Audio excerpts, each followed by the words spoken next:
Данное мероприятие подготовлено программой развития ООН. Целью является показ тех достижений, которые есть в России, те семенологические компании, которые работают успешно, являются лидерами семенологического рынка России, производят семена кукурузы, подсолнечника, сои.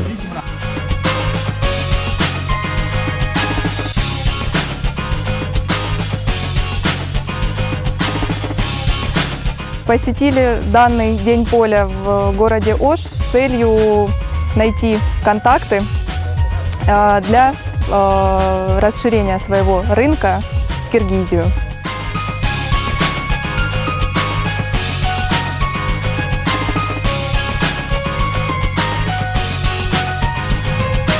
Очень сильно хотим помочь в выращивании хороших урожаев.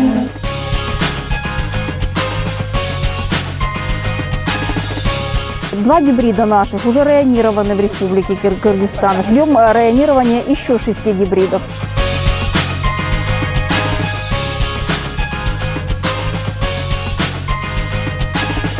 На данном мероприятии мы привезли с собой сорта и гибриды подсолнечника, сорта сои.